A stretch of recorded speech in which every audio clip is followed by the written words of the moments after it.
안녕하세요. 저는 고등학생 딸 하나, 중학생 아들 하나를 키우고 있는 40대 중반 여자입니다. 저는 결혼하고 신혼여행 갔던 것 빼고는 딱히 여행의 기억이 없습니다. 남들은 부부끼리도 잘 가고 가족끼리도 잘 간다는데 저는 결혼 생활 내내 여행을 다닌 기억이 거의 없었죠. 미용실을 운영하는데 2주일에 한 번 정도만 쉽니다. 미용실도 주로 저 혼자 운영하거나 한 명 정도 보조를 쓰는 정도예요.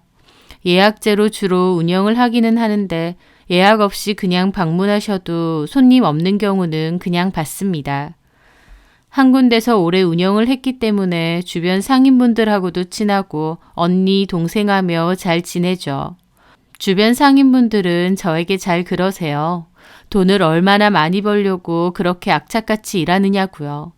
그런 말씀들을 하실 때마다 저는 그냥 씁쓸하게 웃습니다.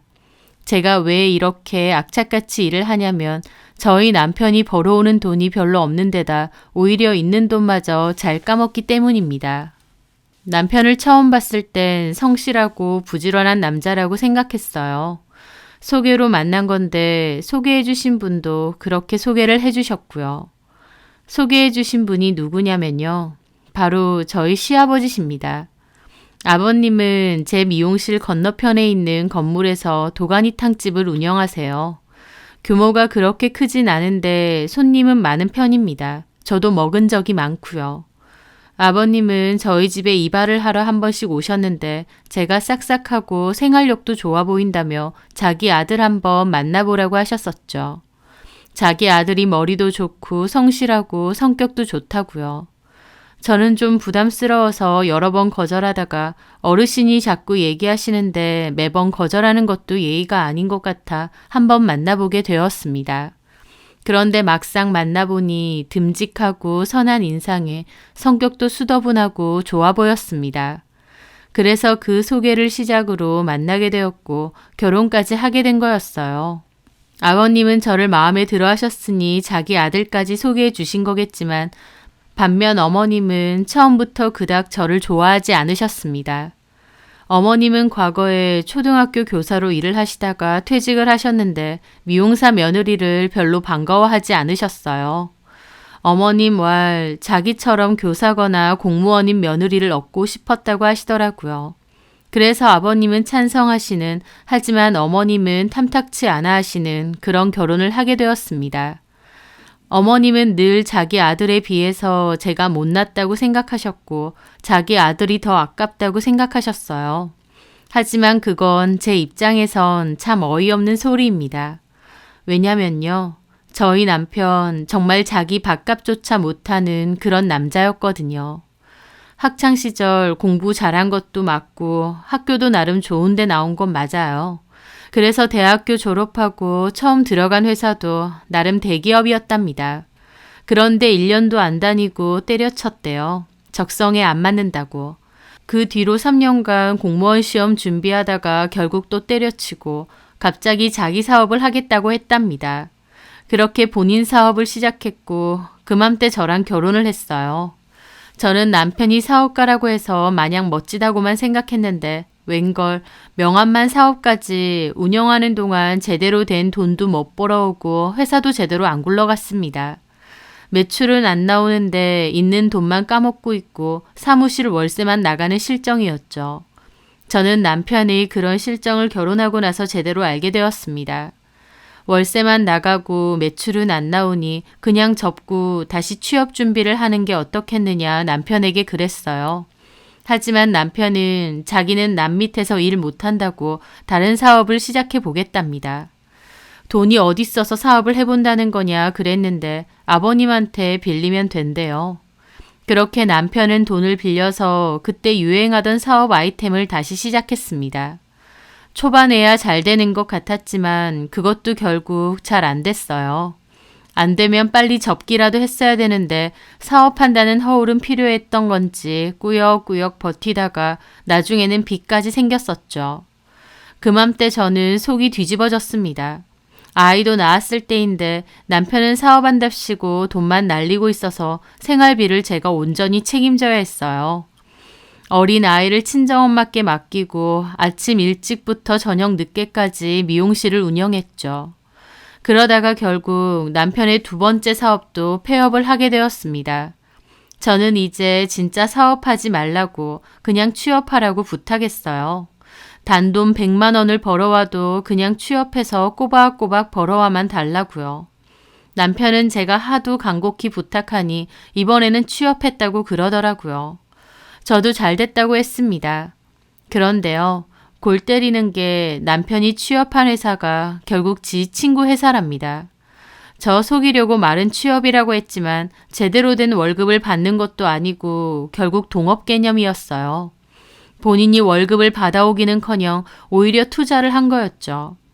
사업을 연거푸 2번이나 말아먹어서 시댁에도 손을 벌릴 수가 없었고 저희 집에도 여윳돈이 없었습니다. 그렇다 보니 남편은 저 몰래 빚까지 내서 친구의 사업에 투자를 한 거였죠. 그 사업도 영 신통치는 않았고요.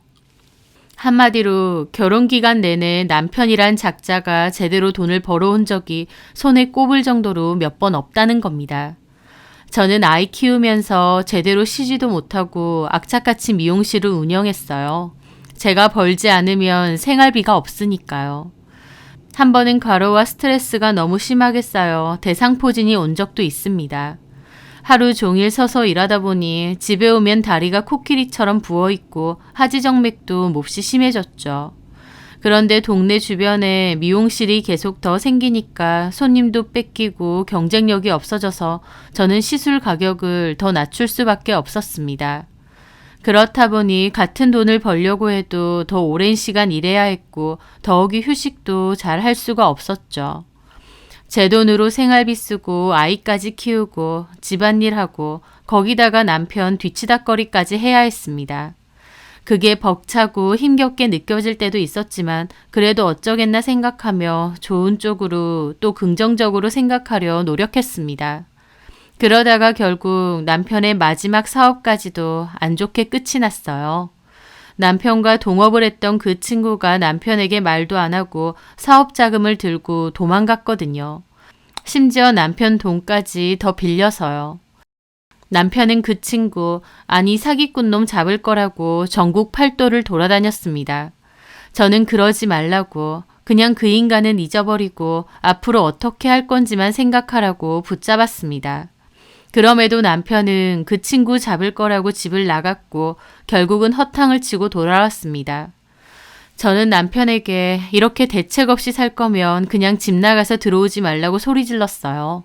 그동안은 남편이 사고 쳐도 사업병에 걸렸어도 그냥 꾹꾹 다 참았는데 그때는 정말 남편 꼴도 보기 싫었거든요.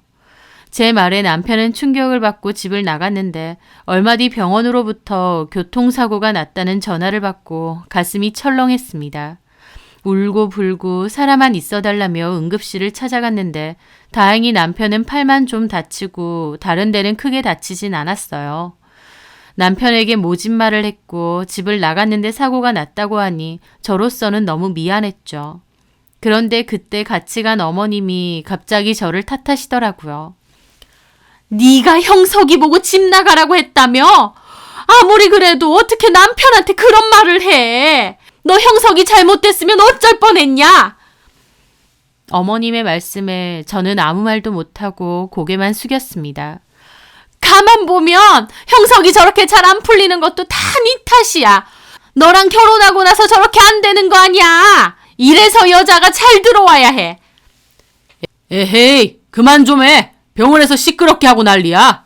내 말이 틀렸어요. 내가 그래서 처음부터 마음에 안 든다 했구만.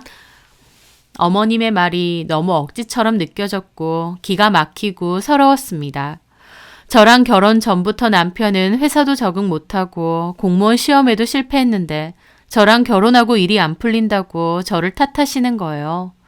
남편이 어쩌든 결국 만만한 내 탓만 하시는구나. 어이가 없었죠. 하지만 남편이 다친 상태고 제가 모진 말을 한 것은 사실이기에 그냥 가만히 있었습니다.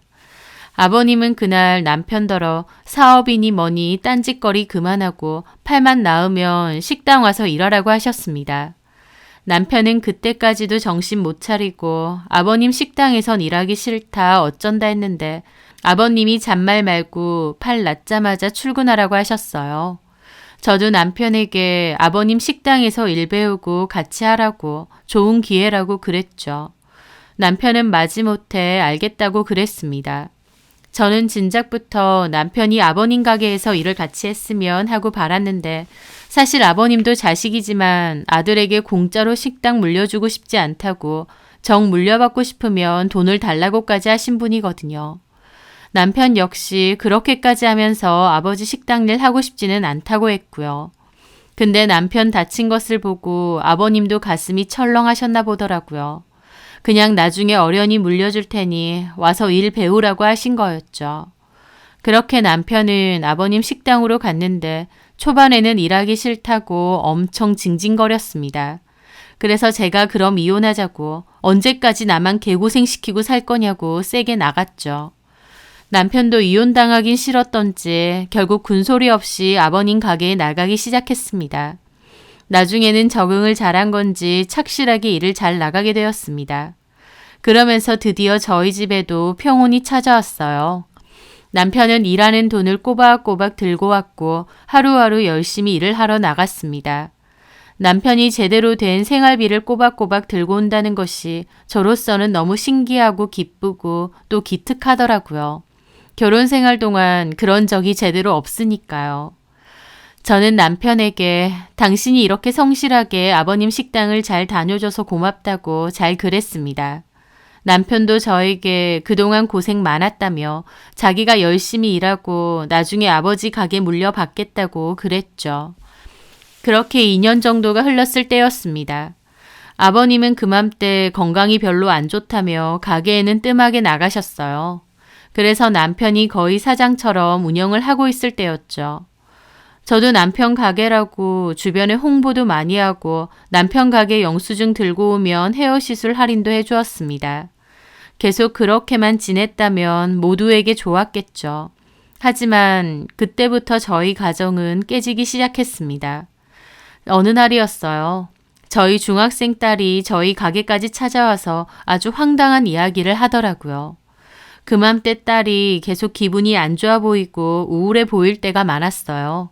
제가 걱정이 돼서 왜 그러냐 물어보면 그냥 공부 때문에 힘들다거나 별거 아니라고 잘 그랬죠. 저는 딸이 사춘기라 그런가 보다 싶어서 마음이 쓰였습니다. 그래서 제가 자주 그랬죠. 공부 그렇게 잘할 필요 없다. 엄마는 네가 건강하게만 잘 자라주면 되니 성적에 부담 가지지 말라고요. 저희 어머님이 학교 선생님 출신이다 보니 저희 아이들에게 공부 잘해야 된다고 귀에 딱지가 않도록 얘기를 잘하셨어요. 공부를 잘하면 너네 아빠 머리 닮은 거고 공부를 못하면 너네 엄마 머리를 닮은 거라는 소리까지 하셨죠. 하도 공부 거리니까 아이들이 친할머니를 별로 좋아하진 않습니다. 하여튼 저는 할머니가 비록 그렇게 말하셔도 엄마는 그런 거 상관없다고 그러니까 공부에 너무 스트레스 받지 말고 쉬엄쉬엄 하라고 했습니다. 하지만 제 말에도 딸에는 표정이 여전히 안 좋더라고요. 그러던 어느 날 저희 가게를 불쑥 찾아온 겁니다. 저는 딸이 갑자기 미용실을 찾아오니 반가웠는데 딸은 저에게 무언가 할 말이 있는 듯 했어요. 엄마, 나 실은 할 말이 있어. 뭔데? 저는 딸이 심각하게 할 말이 있다고 하길래 친구 관계에 관한 고민이거나 진로에 대한 고민을 얘기할 줄 알았습니다. 그런데 딸의 입에서는 생각지도 못할 기절 초풍할 소리가 나오더라고요. 전에 내가 집에서 내 폰을 잃어버렸단 말이야. 근데 아무리 찾아도 안 보이는 거야. 그런데? 그래서 아빠 폰으로 나한테 전화를 걸었거든. 벨소리로 내 폰 찾으려고.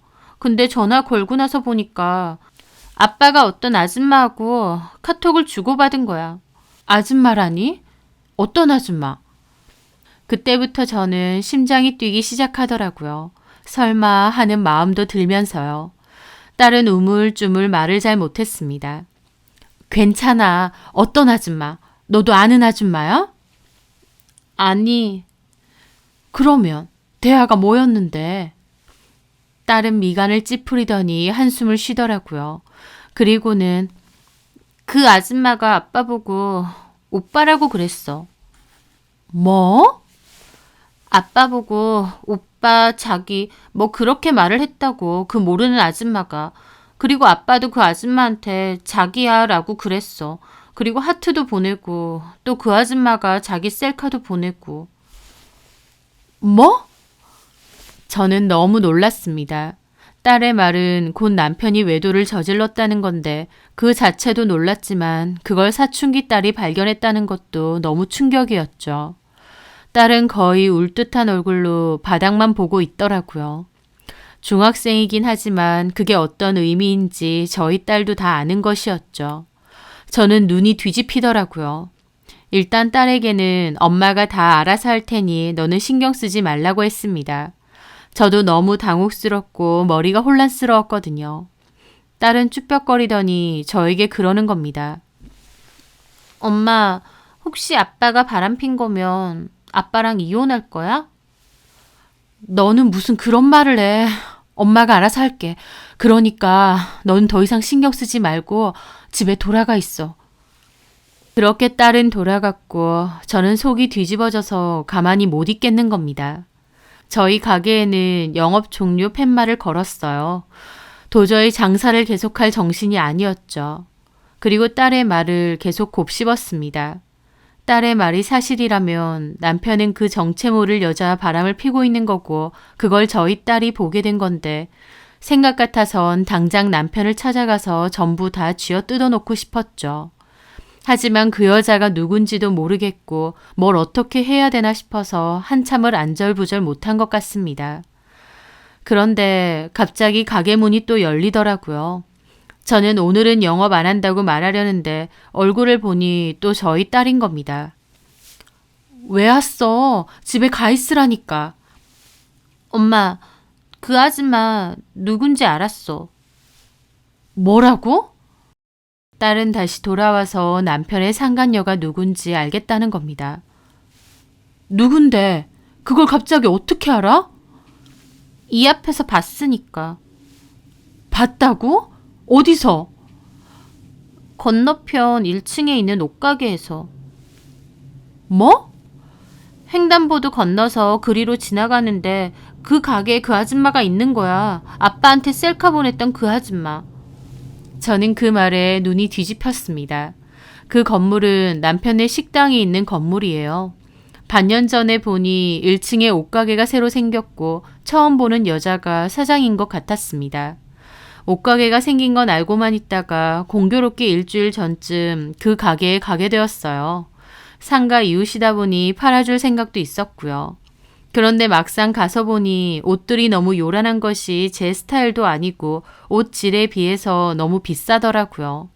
그래서 그냥 구경만 대강하고 가려는데 거기 주인 여자도 제가 안 살 것처럼 보이는지 옷 정리만 하고 저는 거들떠도 안 보더라고요. 아무리 아이 쇼핑하는 손님이라도 손님이 왔는데 저렇게 하나 싶었죠. 참 불친절하고 별로다 생각하면서 그냥 나가려고 하는데 그때 마침 그 여자 폰으로 전화가 울렸어요. 그랬더니 그 쌀쌀 맞던 여자가 표정이 180도 바뀌어서는 어머 오빠 어쩐 일이야? 나 보고 싶어서 연락했어요? 하면서 완전 코막힌 소리로 아양을 떠는 겁니다. 나이도 저랑 비슷하거나 혹은 많아 보이는데 폰에 대고 오빠 오빠 하는 게 좋아 보이진 않아서 그냥 수고하세요 인사하고 나왔죠. 그 여자는 제가 나가든지 말든지 신경도 안 쓰고 통화만 열심히 하더라고요. 상가 이웃이긴 하지만 그다지 친하게 지낼 일은 없겠다 생각했었어요. 그런데 딸의 말로는 바로 그 여자라는 겁니다. 그럼 일주일 전에 통화해서 그 오빠 오빠 거렸던 남자가 내 남편이라고 싶은 겁니다. 저는 기가 막히고 눈이 뒤집히더라고요. 그 옷가게가 문 연 지 반년 정도밖에 안 됐는데 그럼 언제부터 내 남편하고 눈이 맞은 건가? 아니면 옷가게 열기 전부터 내 남편하고 아는 사이였던 걸까? 수많은 생각이 들었습니다. 남편이 있는 식당 근처에 가게를 연 게 혹시 내 남편과 작당하고 벌인 일인가 싶은 생각마저 들었죠. 저는 피가 거꾸로 솟는 기분으로 일단 딸에게는 집에 돌아가 있으라고 했습니다. 딸은 저를 걱정했지만 저는 엄마가 이제 알아서 할 테니 걱정 말고 돌아가 있으라고 했어요. 딸에게 참 별꼴 다 보이는 것 같아 미안하더라고요. 그렇게 딸은 걱정하며 돌아갔고 저는 가게에 남아 이걸 어떻게 할까 안절부절했습니다. 그리고 결국 찾아가기로 했어요. 내 눈으로 직접 확인해야겠다 싶었죠. 그렇게 마음을 먹은 저는 미용실을 나섰습니다. 그리고 맞은편 그 여자 옷가게로 갔어요. 그리고 혹시나 싶어 폰에 녹음 기능도 켜서 주머니에 넣고 들어갔습니다. 분노인지 긴장인지 몸이 막 떨리더라고요. 그렇게 옷가게 문을 확 열어 제꼈는데 그 여자가 누군가와 통화를 하다가 제가 문을 확 여니까 깜짝 놀라는 겁니다. 아우, 깜짝아! 하더니 오빠, 좀 이따가 다시 전화할게. 하고 끊는 겁니다. 또 오빠라고 하길래 그 순간 눈이 확 도는 겁니다. 저 여자가 또 내 남편이랑 통화를 했나 싶었죠. 제가 그 여자를 죽일 듯이 노려보니 그 여자도 이상하게 저를 보더라고요. 뭐예요? 누구세요? 너 이명석 알지? 네? 누구요? 이명석, 바로 옆에서 도가니탕집 운영하는 이명석 말이야. 제 말에 그 여자 당황하더라고요. 놀라는 거 보니 맞네. 너 내 남편이랑 오빠 자기야 이러는 사이야? 뭔 소리 하는 거예요? 당장 나가요. 경찰 부르기 전에. 경찰 같은 소리 하네. 남의 남편하고 바람난 주제에 어디서 개소리야. 너 어디서 굴러먹던 뼈다귀야. 술집 출신이야? 뭐라고? 이 아줌마가 미쳤나? 폰 내놔. 뭐라고요? 폰 당장 내놓으라고. 아줌마 미쳤어? 내가 폰을 왜 주는데? 네가 좀 전에 내 남편하고 통화했는지 어디 한번 봐야겠다. 하고 저는 그 여자 폰을 뺏으려고 했습니다.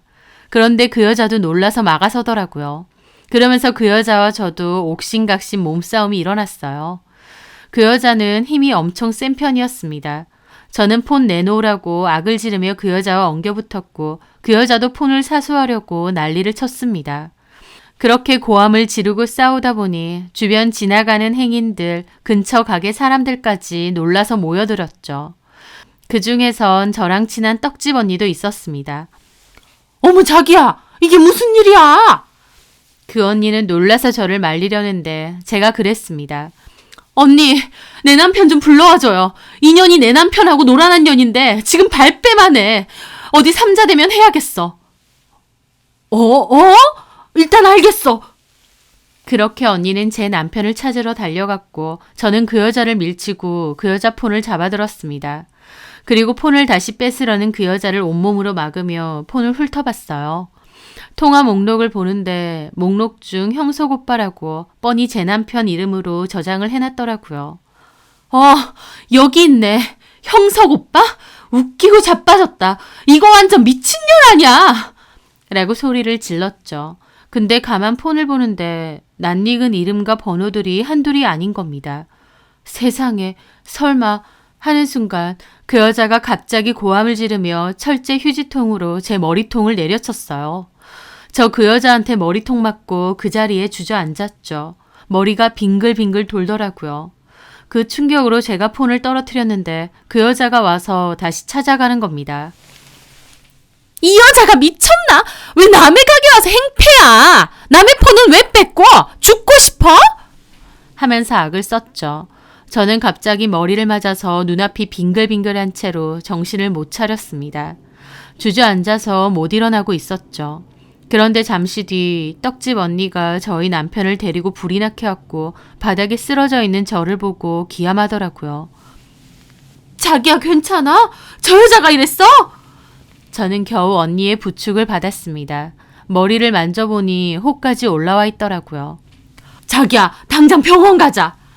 저는 어질어질한 머리를 손으로 받치고 어안이 벙벙한 채로 서 있는 남편에게 다가가 있는 힘껏 뺨을 후려 갈겼습니다. 얼마나 온 힘을 다해 때렸는지 남편은 그대로 나가 떨어졌죠. 너 이기집애랑 바람났지? 미쳤어? 뭐 하는 짓이야?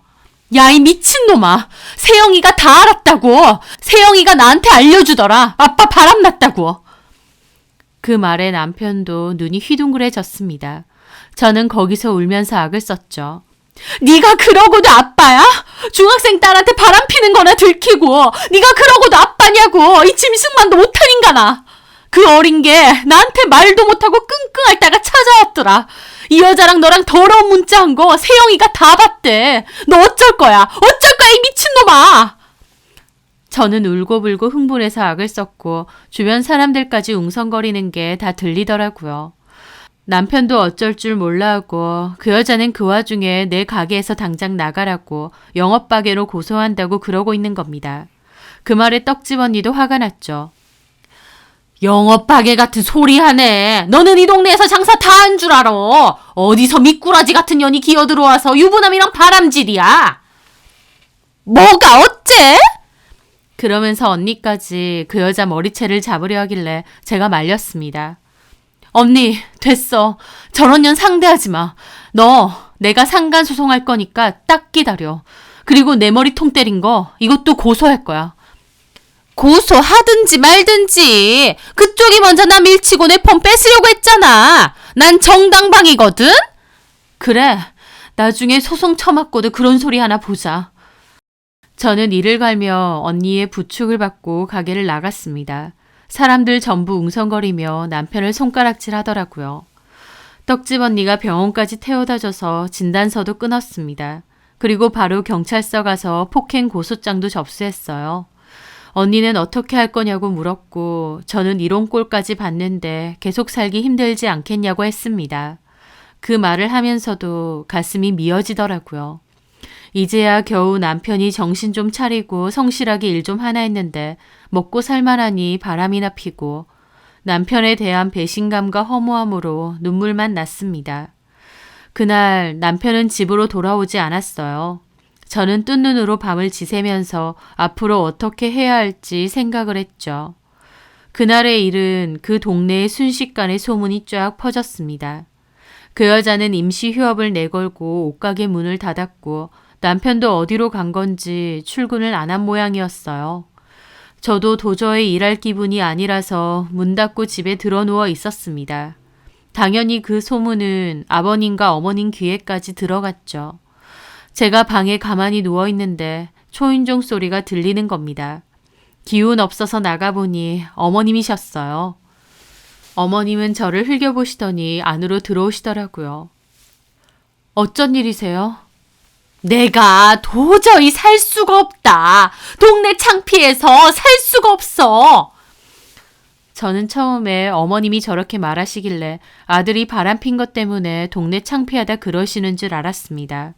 그런데 너는 어쩜 그렇게 무식하고 우악스럽니? 하면서 저를 탓하시는 겁니다. 저는 잘못 들은 줄 알았어요. 네? 그런 일이 있기로서니 좀 점잖고 우아하게 해결 못해?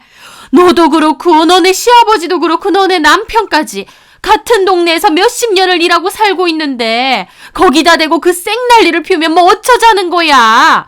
네가 그 생난리를 치고 나서 동네 친구들한테 다 연락 오고 내가 쪽팔려서 살 수가 없다. 나 선생님이야. 근데 이런 개망신을 줘? 도대체 왜 이렇게 일을 크게 만들어? 남편 바람났다고 동네방네 떠드니까 속 시원하니? 저 그 말 듣는데 기가 탁 막히더라고요. 당신 아들이 바람을 폈는데 아들 잘못 키워서 미안하다 하시는 게 아니라 제가 그 난리 피웠다고 동네 소문났다고 저를 오히려 꾸짖는 겁니다. 이게 말이 되나요? 어머니, 어떻게 그렇게 말을 하세요? 어머님 아들 바람 폈어요. 그걸 어머님 손녀가 다 봤고요. 제가 가만히 있게 생겼어요? 눈이 안 돌겠냐고요. 네가 이렇게 우악스럽게 행동하니까 너네 남편도 마음을 못 잡고 저러는 거다. 제가 뭘 했는데요? 봐봐. 교양이라고는 눈꼽만치도 없어. 남편이 바람 폈다고 세상 여자들이 다 너처럼 하겠니? 어떤 여자가 동네방네 남편 소문내고 개망신 주려고 작정을 하겠냐고. 그럼 제가 남편 바람핀 마당에 남편 사정까지 봐줘야 되나요? 아이고, 말하는 꼬라지 봐라. 내 말은 네가 문제를 해결하는 게 잘못돼도 한참 잘못됐다는 거다. 부끄러운 줄을 몰라. 나 같으면 창피해서라도 남들 보기 부끄러워서라도 그렇게 안 해. 그 말에 저는 웃음이 났습니다. 어머님 하시는 말이 너무 우스웠죠. 너 뭐 하는 짓이야? 지금 나 비웃었니? 어머님 참 고상하시고 우아하신 분이잖아요. 아무리 화나는 상황이라도 우악스럽고 무식한 저랑 다르게 우아하고 품격 있게 문제 해결하실 거죠? 너 지금 나 비꼬니? 그럴 리가요. 그냥 어머님은 이런 상황이 되면 어떻게 하실까 궁금해서 그러죠. 그래, 나는 너처럼 안 하지. 그럼 어머님이 직접 보여주세요. 어떻게 하면 우아하고 품격 있게 해결하실지. 형석이 바람핀 걸 나더러 해결하라는 거야? 네가 이미 난리 쳤잖아. 아니요. 저 그 말하는 거 아닌데요? 그럼 뭔 소리 하는 건데? 내가 뭘 해결해야 되는데? 어머님, 저 어제 그 깽판 친 거 그 여자 폰 보려고 한 거예요. 제 눈으로 그 여자가 제 남편하고 통화하고 대화했는지 그 증거 보려고요. 근데요, 제가 그 여자 폰에서 뭘 본 줄 아세요? 뭘 봤는데? 저 코웃음 치며 그랬습니다. 아버님 폰 번호요. 저 들이닥치기 전까지 통화하던 그 오빠가 제 남편이 아니라 아버님이던데요. 제 말에 어머님은 이해가 안 되는지 인상만 쓰고 계시더라고요. 너 뭔 소리 하니? 이해가 안 되세요? 그 여자 폰에 어머님 아들 번호도 있고요. 아버님 번호도 있었다고요. 제가 들이닥치기 전까지 통화하던 그 오빠가 아버님이었다고요. 심지어 저장명이 형배 오빠예요. 형배 오빠. 아버님 성함이 임형배잖아요. 제 말에 어머님 눈이 엄청 커지시더라고요. 너 지금 뭐라고 했어? 그 여자 폰에 너네 시아버지 이름이 있었다고? 네. 한마디로 제 남편도 있고 어머님 남편도 있었습니다. 그것뿐인가요? 빵집 사장님도 있는 것 같고 철물점 아저씨도 있는 것 같고 하여튼 오빠라는 사람이 한둘이 아니던데요. 그 오빠들 중에 아버님도 포함이고요. 그 여자 저랑 나이 비슷해 보이던데 거의 딸버린 여자 아닌가요? 근데 그런 여자가 아버님한테 오빠 오빠 이게 뭘까요 어머니? 제 말에 어머님 입이 뜨악해서 아무 말 못하시더라고요. 저는 그 모습에 그랬습니다. 어머님이 이제 보여주세요. 어떻게 하면 고상하고 우아하게 해결할 수 있는지. 저한테 제발 한 수 가르쳐 주세요. 그 말에 어머님 얼굴이 시뻘개지시더니 밖으로 뛰쳐나가시는 겁니다. 저는 그냥 무시하고 방으로 가려다가 그래도 혹시나 싶어 겉옷만 챙겨 입고 어머님을 일단 따라갔습니다. 열받아서 터트리긴 했는데 어머님 얼굴이 심상치가 않았거든요. 그렇게 어머님을 쫓아나갔는데 어머님은 진작에 저 멀리서 거의 뛰다시피 가고 계신 거예요. 저도 급하게 따라갔죠. 어머님은 곧장 아버님 가게로 달려가셨어요.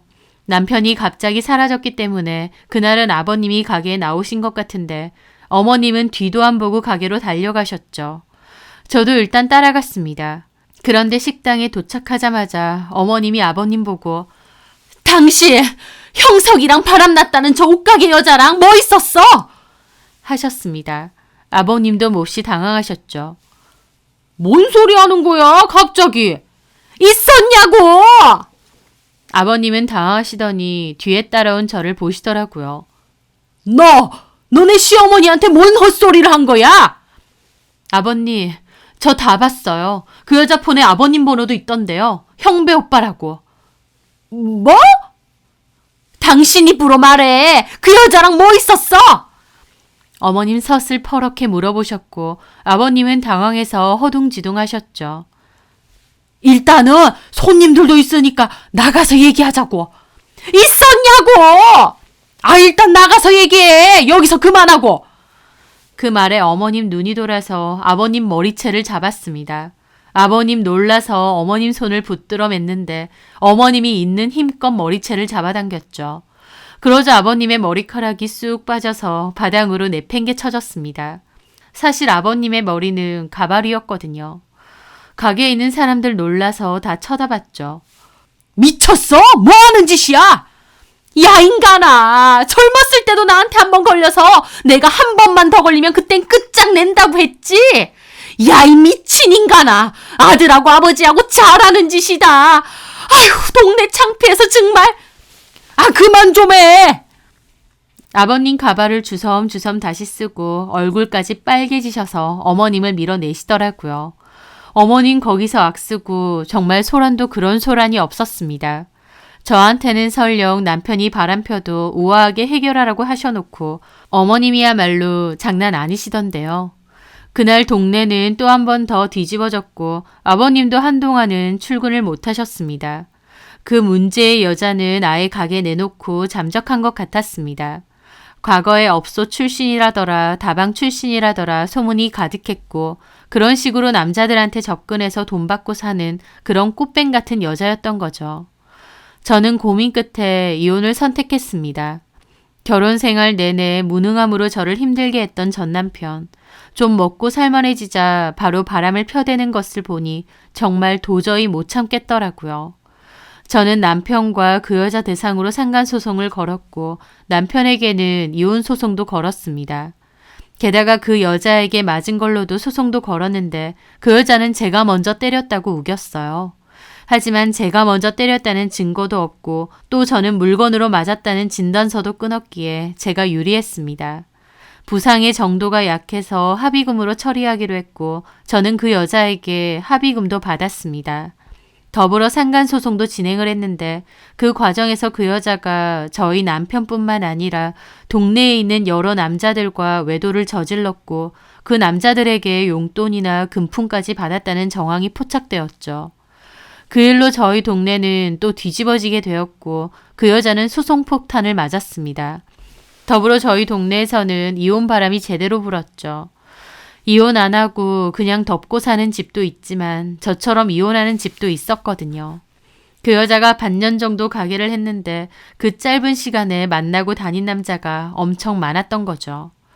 저는 이혼하기로 했는데 어머님은 아버님의 외도를 그냥 덮고 살기로 했다는 것 같더라고요.